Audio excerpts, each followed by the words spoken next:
ঈশ্বৰে আমাক দয়া কৰা বুলি আমি কেনেকৈ বুজি পাওঁ?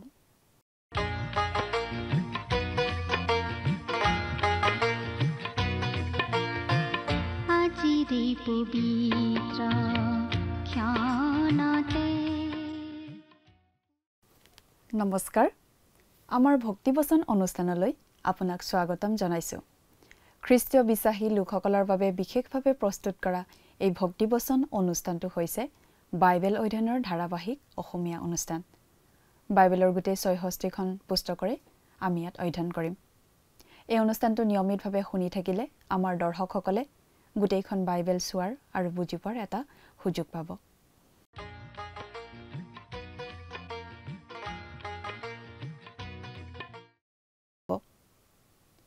প্ৰিয় দৰ্শক, আপুনি যদি আমাৰ এই অনুষ্ঠানটো নিয়মিতভাৱে শুনি আছে তেনেহ'লে আপুনি নিশ্চয় জানে যে আমাৰ আগৰটো অনুষ্ঠানত আমি বাইবেলৰ এখন পুস্তকৰ অধ্যয়নৰ সামৰণি মাৰিছিলোঁ।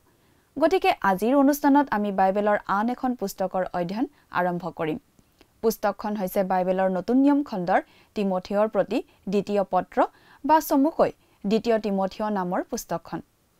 আজিৰ অনুষ্ঠানত আমি এই দ্বিতীয় তিমথিয় পুস্তকখনৰ ১ অধ্যায়ৰ ১ আৰু ২ পদৰ ভিত্তিত আগবঢ়োৱা আলোচনা শুনিবলৈ পাম। এই দ্বিতীয় তিমথিয় পত্ৰখনৰ লিখক পাচনি পৌল। পাচনি পৌলে এই পত্ৰখন ৬৭ চনৰ আশে-পাশে লিখিছিল। আনুমানিক ৫৮ চনত পৌলক জিৰচালেমত গ্ৰেপ্তাৰ কৰা হৈছিল। ৬১ চনত পৌল বন্দী হিচাপে ৰোমত উপস্থিত হৈছিলগৈ। তেওঁ এই ৩ বছৰ কাৰাগাৰতে কটাবলগীয়া হৈছিল। বিভিন্ন ৰোমান শাসকৰ আগত এটা বিচাৰৰ পৰা আন এটা বিচাৰলৈ তেওঁ যাব লগা হৈছিল, কিন্তু তেওঁ বন্দী অৱস্থাতে থাকিব লগা হৈছিল। ৬৪ পৰা ৬৭ চনত পৌলক কাৰাগাৰৰ পৰা মুকলি কৰি দিয়া হয় আৰু এই সময়ছোৱাত তেওঁ বহু ভূখণ্ড সামৰি লয়। এই সময়তে তেওঁ মাকিদনিয়াৰ পৰা প্ৰথম তিমথিয় আৰু তিতৰ প্ৰতিপত্ৰ এই দুখন পত্ৰ লিখিছিল।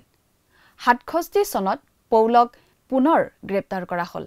৬৮ চনত ৰোমত পৌলৰ শিৰচ্ছেদ কৰি মৃত্যুদণ্ড দিয়া হৈছিল।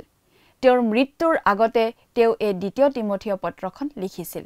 এই দ্বিতীয় তিমথিয় পত্ৰখনৰ বিষয়বস্তু আৰু মূল সুৰটো এনেধৰণৰ বুলি আমি ক'ব পাৰোঁ: সত্যৰ বাক্য সঠিকভাৱে বিভাজন কৰা, ঈশ্বৰৰ অনুমোদন লাভ কৰা কৰ্মী, আৰু সময়ত আৰু অসময়তো উৎসাহী হৈ ঈশ্বৰৰ বাক্য প্ৰচাৰ কৰা কৰ্মী বা পৰিচাৰক। এই পত্ৰখনত আমি বিশেষভাৱে এটা শব্দৰ ওপৰত অধিক গুৰুত্ব দিব পাৰোঁ। শব্দটো হৈছে আনুগত্য অথবা বিশ্বস্ততা। ১. দুখ কষ্টৰ সময়তো আনুগত্য প্ৰদৰ্শন কৰা। ২. ঈশ্বৰৰ সেৱাত আনুগত্য প্ৰদৰ্শন কৰা। ৩. বিশ্বাসভ্ৰষ্টতা আৰু ধৰ্মত্যাগৰ সময়তো ঈশ্বৰৰ প্ৰতি আনুগত্য দেখুৱাই থকা। আৰু ৪. সকলোৱে পৰিত্যাগ কৰা সময়তো নিজৰ দাসসকলৰ প্ৰতি আনুগত্যশীল প্ৰভু। কথাবোৰ অধিক বহলাই চাবলৈ আহকচোন। এতিয়া আমি মূল আলোচনাটোৰ মাজলৈ আগবাঢ়ি যাওঁ। প্ৰিয় শ্ৰোতা, আপুনি বাৰু আমাৰ আগৰ অনুষ্ঠানটো শুনিছিলনে? আমি বাৰু কি অধ্যয়ন কৰিছিলোঁ আপোনাৰ মনত আছেনে? যদিহে শুনিছিল তেনেহ'লে আপোনাৰ নিশ্চয় মনত আছে যে আমি যোৱা অনুষ্ঠানত বাইবেলৰ এখন পুস্তকৰ অধ্যয়নৰ সামৰণি মাৰিছিলোঁ। গতিকে আজিৰ অনুষ্ঠানত আমি বাইবেলৰ আন এখন পুস্তকৰ অধ্যয়ন আৰম্ভ কৰিম। পুস্তকখন হৈছে বাইবেলৰ নতুন নিয়ম খণ্ডৰ তিমথিয়ৰ প্ৰতি দ্বিতীয় পত্ৰ নামৰ পুস্তকখন, বা চমুকৈ দ্বিতীয় তিমথিয়। এইখন হৈছে তিমথিয় নামৰ ডেকা খ্ৰীষ্টীয় বিশ্বাসী এজনলৈ পাচনি পৌলে লিখা দ্বিতীয়খন চিঠি। পাচনি পৌলে এই চিঠিখন লিখিছিল ৬৭মান চনত। সেই সময়ছোৱাৰ আগে পিছে ঘটা ঘটনা কিছুমানৰ কথা আমি ইয়াতে উল্লেখ কৰিব খুজিছোঁ। তেতিয়াহে এই চিঠিখনৰ প্ৰকৃত গুৰুত্ব বুজি পোৱাত সহায় হ'ব। ৫৮ চনমানত পাচনি পৌলক জিৰচালেমত গ্ৰেপ্তাৰ কৰা হৈছিল। ৬১ চনমানত তেওঁ ৰোমত উপস্থিত হৈছিল। এই ৩ বছৰ কাল তেওঁ জেলতেই কটাব লগা হৈছিল আৰু বেলেগ বেলেগ বিচাৰক আৰু শাসনকৰ্তাৰ আগত তেওঁৰ এখন এখনকৈ বিচাৰ হৈছিল। ৬১ পৰা ৬৩ চন এই সময়ছোৱাত পাচনি পৌলে প্ৰথমবাৰৰ বাবে ৰোমিয়া কাৰাগাৰত কাৰাবৰণ কৰিছিল।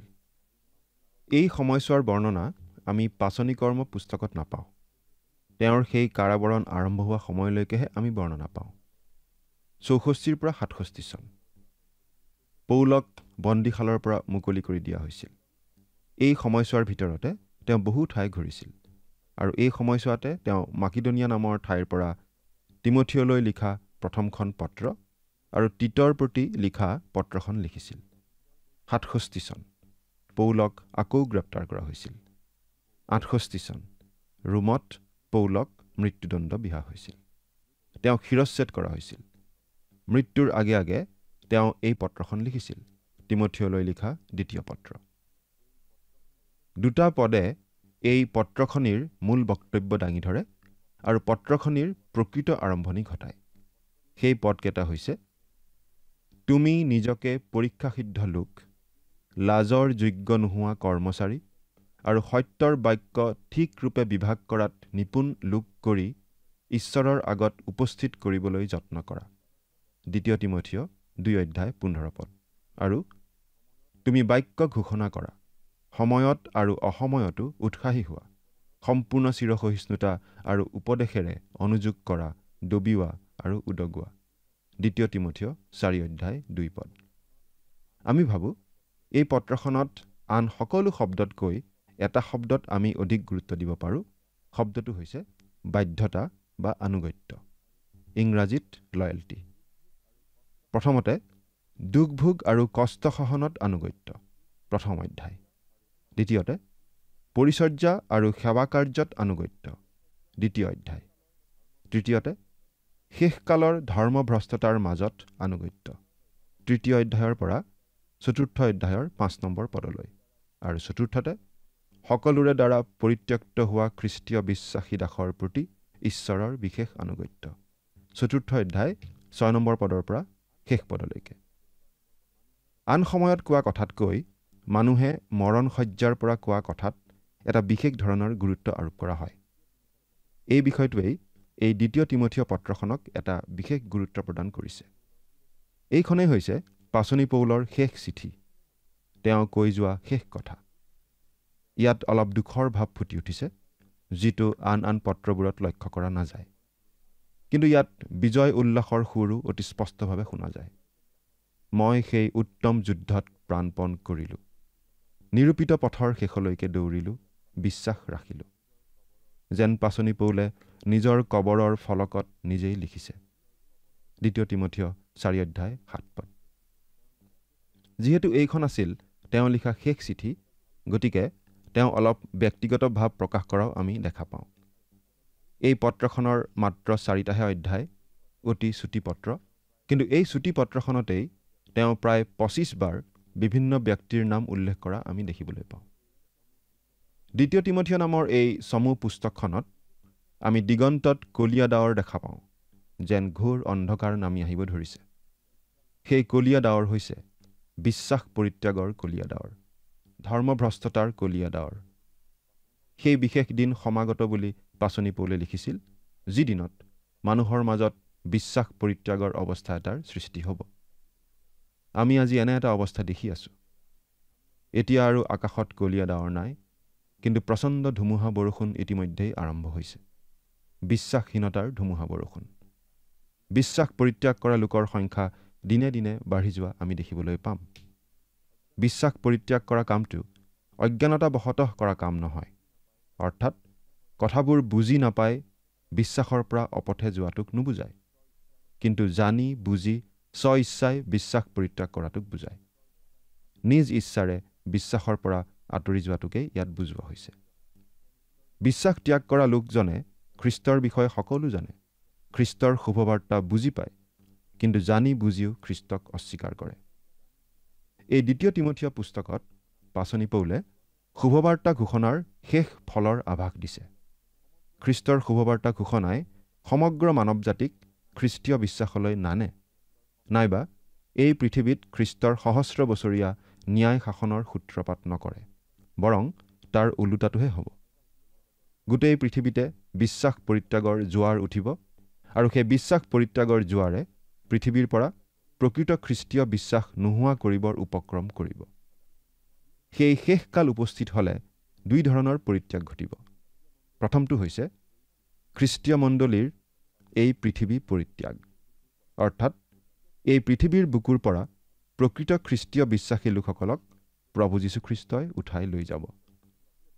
যেতিয়া এই পৃথিৱীৰ পৰা খ্ৰীষ্টীয় বিশ্বাসীসকলক উঠাই লৈ যোৱা হ'ব, তেতিয়া খ্ৰীষ্টীয় মণ্ডলীৰ বাহ্যিক ৰূপটোহে থাকিব, অৰ্থাৎ নামত নিজকে খ্ৰীষ্টিয়ান বুলি চিনাকি দিয়া লোকসমূহে থাকি যাব।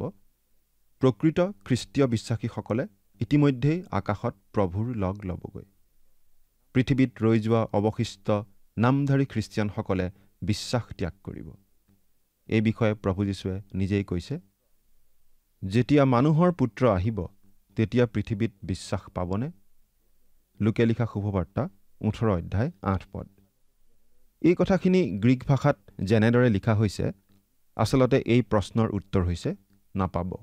অৰ্থাৎ মানুহৰ পুত্ৰ অৰ্থাৎ প্ৰভু যীশুখ্ৰীষ্ট যেতিয়া আকৌ পৃথিৱীলৈ আহিব, পৃথিৱীত তেওঁৰ ন্যায় শাসন প্ৰতিষ্ঠা কৰিবলৈ তেওঁ পৃথিৱীত আহি বিশ্বাস নাপাব, অৰ্থাৎ তেওঁত বিশ্বাসকাৰী লোক বিচাৰি নাপাব। প্ৰকৃত বিশ্বাসীসকল ইতিমধ্যেই পৃথিৱী এৰি আকাশত তেওঁৰ লগ ল'বগৈ। কিছুমান লোকে ভাবে সমাজ ব্যৱস্থা সলনি কৰি নাইবা সমাজখনৰ সংস্কাৰ কৰি গোটেই জগত সলনি কৰিব পৰা যায়। কিন্তু এনেদৰে চিন্তা কৰি থকা লোকসকলে আমাক সমালোচনা কৰিলেও আমি বাইবেলৰ বক্তব্যৰ আধাৰতেই ক'ব পাৰোঁ যে যিমানেই শেষৰ কাল চমু চাপি আহিব, সিমানেই সমাজখন জগতখন বেয়াৰ পিনে ঢাল খাব। এই 2 তিমথিয় পুস্তকত পাচনি পৌলে লিখা কথাখিনি নিৰাশাজনক যেন হ'লেও সত্য, ইতিহাসৰ নিষ্ঠুৰ সত্য। বৰ্তমান কালৰ ঘটনাৱলীয়ে পাচনি পৌলৰ কথাখিনিৰ সত্যতাকেই প্ৰতিপন্ন নকৰেনে? বৰ্তমান যুগতেই বিশ্বাসহীনতা আৰু বিশ্বাস পৰিত্যাগৰ এনেকুৱা এটা অৱস্থা চলি আছে যে পাচনি পৌলে লিখা কথাবোৰ আখৰে আখৰে ফলিওৱা বুলি আমি ক'বই লাগিব। দৃশ্য মণ্ডলী অৰ্থাৎ আমি চকুৰে দেখি থকা মণ্ডলীয়ে বিশ্বাস পৰিত্যাগৰ ভয়ানক কক্ষপথত ইতিমধ্যেই সোমাই পৰিছে। কিন্তু অদৃশ্য মণ্ডলী অৰ্থাৎ যীশুখ্ৰীষ্টৰ প্ৰকৃত বিশ্বাসীসকল ইয়াৰ দ্বাৰা প্ৰভাৱিত হোৱা নাই। অদৃশ্য মণ্ডলী অৰ্থাৎ প্ৰকৃত খ্ৰীষ্টীয় বিশ্বাসীসকলৰ সমষ্টি এতিয়াও এই পৃথিৱীতে আছে, কাৰণ এতিয়ালৈকে এই অদৃশ্য মণ্ডলীক পৃথিৱীৰ পৰা উঠাই নিয়া হোৱা নাই। কিন্তু এদিন এই যুগৰ অন্ত পৰিব আৰু খ্ৰীষ্টীয় বিশ্বাসী সকলোকে পৃথিৱীৰ পৰা উঠাই লৈ যোৱা হ'ব প্ৰভু যীশুৰ ওচৰলৈ। আজি আমি যেনেকুৱা এটা পৰিৱেশত বাস কৰি আছোঁ, তাৰ মাজত এই বিশেষ আশাব্যঞ্জক কথাটোৱে আমাৰ মনত যথেষ্ট আনন্দ দিয়ে। যিমানেই শেষকাল ওচৰ চাপিব, সিমানেই বিশ্বাস পৰিত্যাগ কৰা কামো বাঢ়ি যাব। সেইবাবেই এই 2 তিমথিয় পুস্তকখনত পাচনি পৌলে ঈশ্বৰৰ বাক্যৰ ওপৰত যথেষ্ট গুৰুত্ব আৰোপ কৰিছে। আচলতে পিতৰ আৰু পৌল উভয়েই এই বিষয়ত একমত। দুয়োজনে যেন ঠিক একেখিনি কথাকে কৈছে।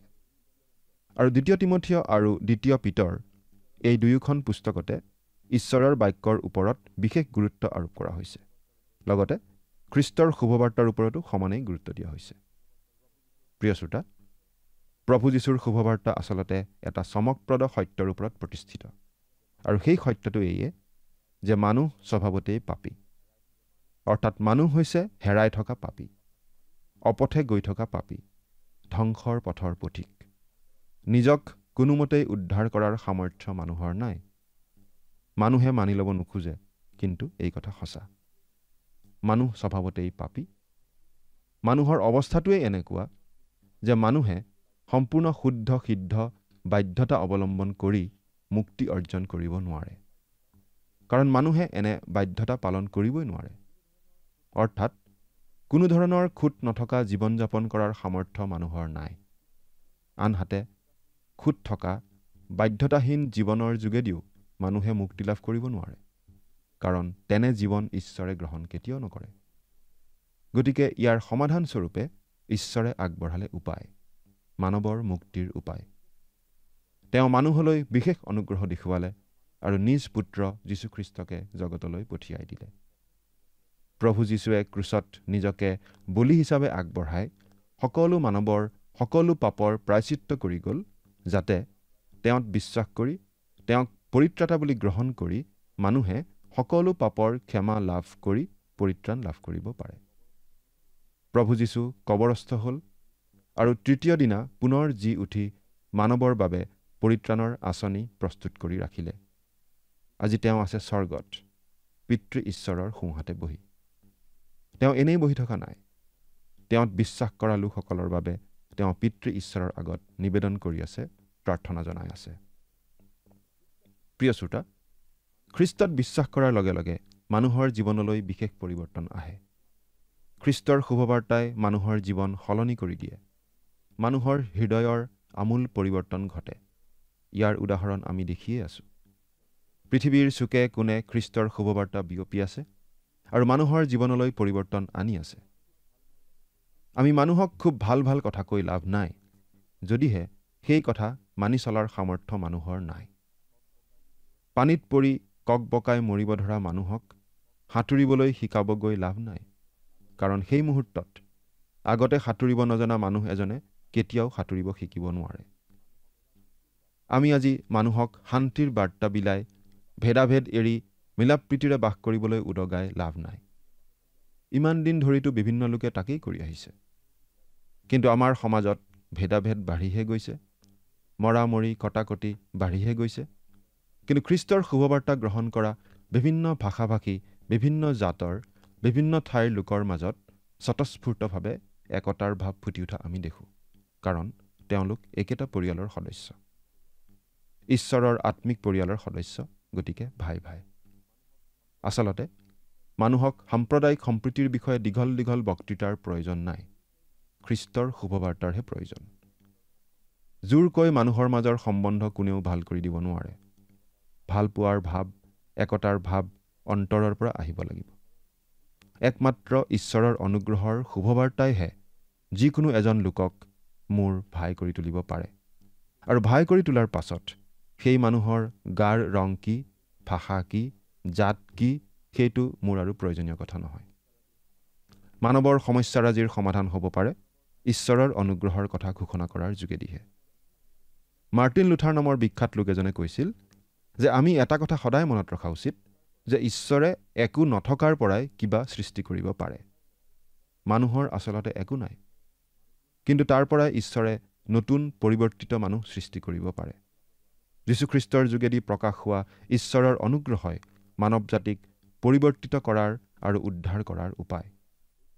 এই কথাটোকেই এই পুস্তকখনত শিকোৱা হৈছে। সেইবাবেই এই ২ তিমথিয় পুস্তকখন যথেষ্ট গুৰুত্ব সহকাৰে অধ্যয়ন কৰা উচিত।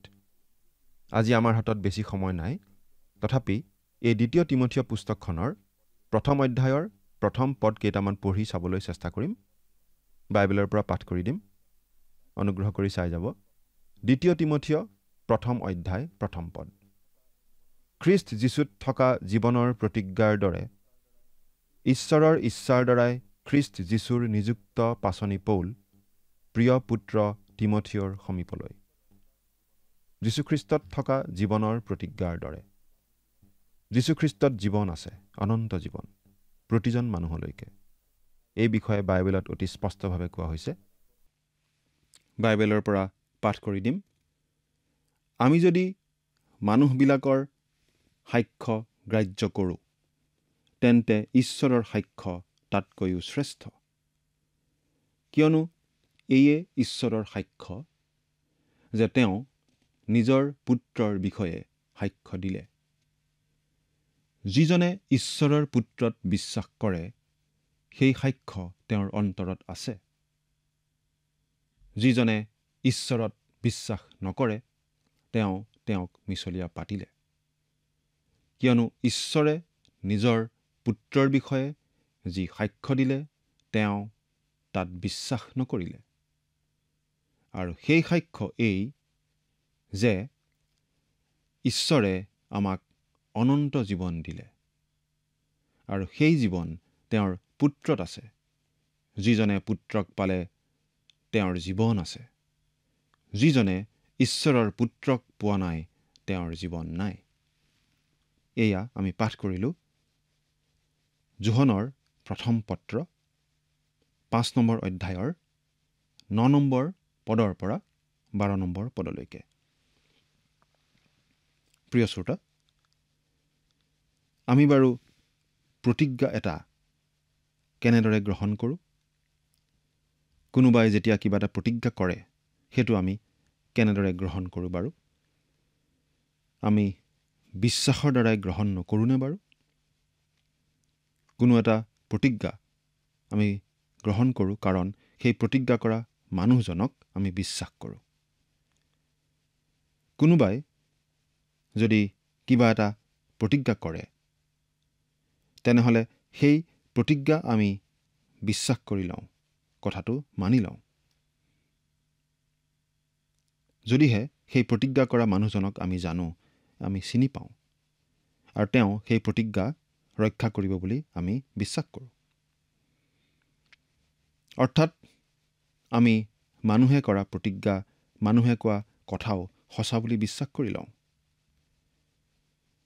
ঠিক একেদৰেই আমি ঈশ্বৰে আগবঢ়োৱা অনন্ত জীৱনো গ্ৰহণ কৰিব লাগে বিশ্বাসেৰে। তেওঁ আমালৈ অনন্ত জীৱন আগবঢ়াইছে। সেই অনন্ত জীৱন তেওঁ আগবঢ়াইছে উপহাৰ স্বৰূপে, বিনামূল্যে। আমি উপহাৰ গ্ৰহণ কৰোঁ, কাৰণ উপহাৰ আগবঢ়োৱাজনক, উপহাৰ দিওঁতাজনক আমি বিশ্বাস কৰোঁ। তেওঁ সঁচাকৈয়ে আমাক উপহাৰটো দিয়া বুলি বিশ্বাস কৰিলেহে আমি উপহাৰটো গ্ৰহণ কৰোঁ। কিন্তু গ্ৰহণ নকৰিলে আমি উপহাৰটো লাভ কৰিব নোৱাৰোঁ। সেই উপহাৰ বিনামূলীয়া হ'লেও উপহাৰটো গ্ৰহণ নকৰালৈকে সেই উপহাৰটো আমাৰ হ'ব নোৱাৰে। আমি অনন্ত জীৱন লাভ কৰিব পাৰোঁ, সেই জীৱন আমালৈ বিনামূল্যে আগবঢ়োৱা প্ৰভু যীশুখ্ৰীষ্টক বিশ্বাস কৰি, সেই জীৱন গ্ৰহণ কৰাৰ দ্বাৰা। প্ৰভু যীশুখ্ৰীষ্টই ক্ৰুচৰ ওপৰত তেওঁৰ পবিত্ৰ তেজ বোৱাই আমাৰ সকলো পাপৰ প্ৰায়চিত্ত কৰিলে বুলি বিশ্বাস কৰি, তেওঁকেই আমাৰ ত্ৰাণকৰ্তা বুলি বিশ্বাস কৰি গ্ৰহণ কৰিলে আমি অনন্ত জীৱন লাভ কৰোঁ। তেওঁৰ ওপৰত কৰা বিশ্বাস আৰু ভৰসাৰ ভিত্তিতেই আপোনাক তেওঁ আজি স্বৰ্গত বাস কৰাৰ অধিকাৰ দিব পাৰে। যেতিয়া আপুনি প্ৰভু যীশুখ্ৰীষ্টক বিশ্বাস কৰি তেওঁৰ কাষলৈ আহে, তেতিয়া আচলতে কি কৰা হয় জানেনে প্ৰিয় শ্ৰোতা? যেতিয়া আপুনি প্ৰভু যীশুখ্ৰীষ্টক বিশ্বাস কৰে, তেতিয়া তেওঁক আপুনি সন্মান দেখুওৱা হয়। কিন্তু যেতিয়া আপুনি প্ৰভু যীশুখ্ৰীষ্টক অবিশ্বাস কৰে, তেতিয়া তেওঁক আপুনি অসন্মান কৰাৰ নিচিনা হয়। তেওঁক আপুনি মিছলীয়া বুলি কোৱাৰ নিচিনা হয়। আৰু সেইকাৰণে বাইবেলে আমাক এইটো শিকাইছে যে সকলোতকৈ ডাঙৰ পাপ হৈছে খ্ৰীষ্টক প্ৰত্যাখ্যান কৰা। কাৰণ খ্ৰীষ্টক প্ৰত্যাখ্যান কৰা মানে ঈশ্বৰক মিছলীয়া বুলি কোৱাৰ নিচিনা হয়। প্ৰভু যীশুতেই অনন্ত জীৱনৰ প্ৰতিজ্ঞা আছে। সেই প্ৰতিজ্ঞাৰ লৰচৰ নহয়। যদিহে আপুনি তেওঁক গ্ৰহণ কৰে, আপুনি অনন্ত জীৱন লাভ কৰিবই। এই প্ৰতিজ্ঞা স্বয়ং ঈশ্বৰে কৰিছে। খ্ৰীষ্ট যীশুৰ নিযুক্ত পাচনি পৌল। পাচনি পৌল যীশুখ্ৰীষ্টৰ মূল 12জন শিষ্যৰ মাজৰ নাছিল। কিন্তু তেওঁক প্ৰভু যীশুৱে বিশেষভাৱে নিৰ্বাচন কৰি পাচনি হিচাপে নিযুক্ত কৰিছিল। তেওঁক নিযুক্ত কৰিছিল পৰজাতি অৰ্থাৎ অনাজিহুদী লোকসকলৰ মাজত শুভবাৰ্তা ঘোষণা কৰিবলৈ। কিন্তু সেই কাম পিতৃ ঈশ্বৰৰ ইচ্ছাৰ দ্বাৰাই হৈছিল। পিতৃ ঈশ্বৰৰ ইচ্ছা অনুসাৰেই প্ৰভু যীশুৱে পৌলক পাচনি হিচাপে নিযুক্ত কৰিছিল। প্ৰিয় পুত্ৰ তিমথিয়ৰ সমীপলৈ। এই পত্ৰখন পাচনি পৌলে লিখিছিল তিমথিয়লৈ। তেওঁ তিমথিয়ক প্ৰিয় পুত্ৰ বুলি সম্বোধন কৰিছে। পাচনি পৌলৰ যোগেদিয়েই তিমথিয়ই প্ৰভু যীশুৰ শুভবাৰ্তা শুনি প্ৰভু যীশুক ত্ৰাণকৰ্তা বুলি গ্ৰহণ কৰিছিল, আৰু সেইবাবেই তেওঁ তিমথিয়ক প্ৰিয় পুত্ৰ বুলি সম্বোধন কৰিছে। 2 নম্বৰ পদ। পিতৃ ঈশ্বৰ আৰু আমাৰ প্ৰভু খ্ৰীষ্ট যীশুৰ পৰা অনুগ্ৰহ, দয়া আৰু শান্তি তোমালোকলৈ হওক। পিতৃ ঈশ্বৰৰ পৰা আমি অনুগ্ৰহ, দয়া আৰু শান্তি লাভ কৰোঁ। ঈশ্বৰে আমাক দয়া কৰিলে, কাৰণ আমি পাপৰ শাস্তি পাবৰ যোগ্য আছিলোঁ যদিও তেওঁ আমাক সেই শাস্তি দিয়া নাই। তেওঁ আমাক অনুগ্ৰহ কৰিলে, কাৰণ আমি যোগ্য নোহোৱা সত্ত্বেও তেওঁ আমালৈ পৰিত্ৰাণ আগবঢ়াইছে, অনন্ত জীৱন আগবঢ়াইছে প্ৰভু যীশুৰ যোগেদি বিনামূল্যে। ঈশ্বৰে আমালৈ শান্তি আগবঢ়াইছে। প্ৰভু যীশুতেই অনুগ্ৰহ, দয়া আৰু শান্তি সকলোখিনি আমি লাভ কৰিব পাৰোঁ। সেই শান্তি এই জগতে কিন্তু আমাক দিব নোৱাৰে।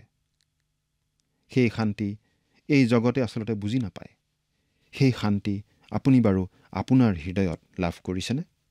চিন্তা কৰি চাওকচোন। ঈশ্বৰে আপোনাক আশীৰ্বাদ কৰক। আমেন।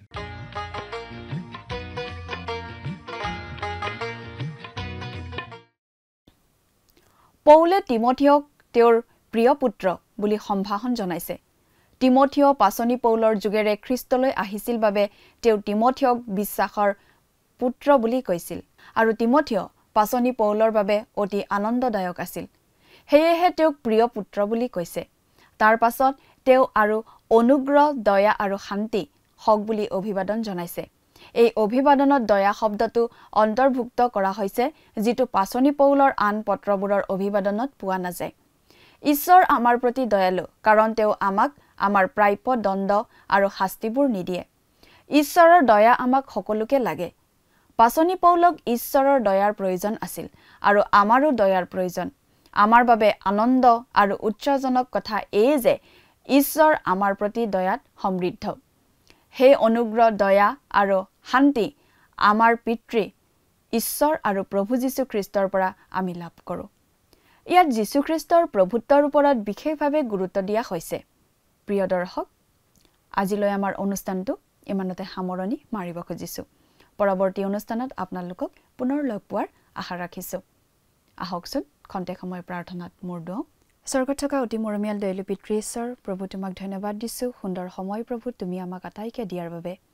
দয়ালু মৰমীয়াল পিতৃ ঈশ্বৰ, বিশেষকৈ পিতৃ, এই সময়তে যি তোমাৰ পবিত্ৰ বাক্য আমি অধ্যয়ন কৰিলোঁ, প্ৰভু তুমি আমাক প্ৰত্যেককে আশীৰ্বাদ কৰিবা আৰু বিশেষকৈ প্ৰভু আমি যদি তোমাৰ সন্তান হিচাপে প্ৰভু তোমাৰ পৰিচৰ্যাৰ কাৰণে প্ৰভু তুমি যদি আমাক বাছি লোৱা বা হয়তো যদি কোনোবা ইতিমধ্যে তোমাৰ পৰিচৰ্যাত লাগি আছে, প্ৰভু যাতে আমি সত্য আৰু নিষ্ঠাৰে সৈতে যাতে তোমাৰ সেই পৰিচৰ্যা সেৱা আগবঢ়াই লৈ যাব পাৰোঁ, তেনে জ্ঞান, বুদ্ধি, শক্তি প্ৰভু তুমি আমাক আটাইকে দান কৰিবা আৰু আমি যাতে সম্পূৰ্ণৰূপেৰে তোমাত সোধাই আমাৰ জীৱন যাতে চলি যাব পাৰিম, তেনে আশীৰ্বাদ প্ৰভু তুমি দান কৰিবা।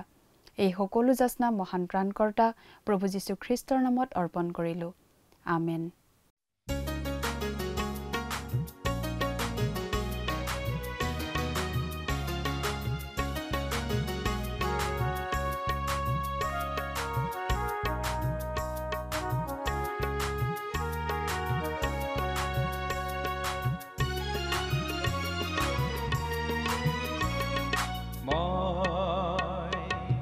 ভাল পাওঁ গীত গাই প্ৰভু যীশু জয় গান গাই, মই ভাল পাওঁ গীত গাই প্ৰভু যীশু জয় গান গাই। তেওঁৰ মহান প্ৰেমৰ বাণী, তেওঁৰ মহান প্ৰেমৰ বাণী ভাল পাওঁ ভাল পাওঁ মই সবাকে শুনাই।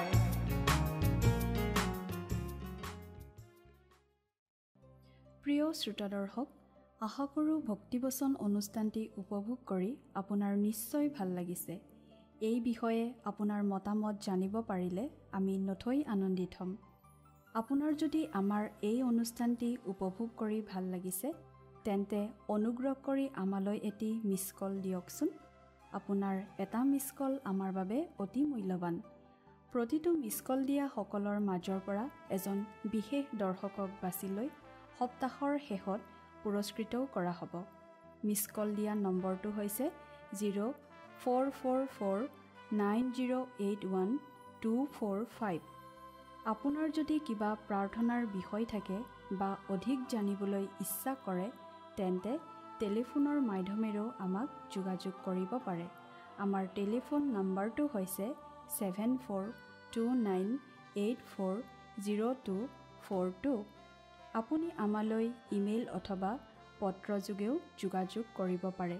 তাৰ বাবে আমাৰ ইমেইল ID আৰু পোষ্টেল এড্ৰেছটো টিভি পৰ্দাত চাই লওকচোন। পুনৰ লগ পোৱাৰ আশাৰে আজিলৈ ইমানতে সামৰিছোঁ।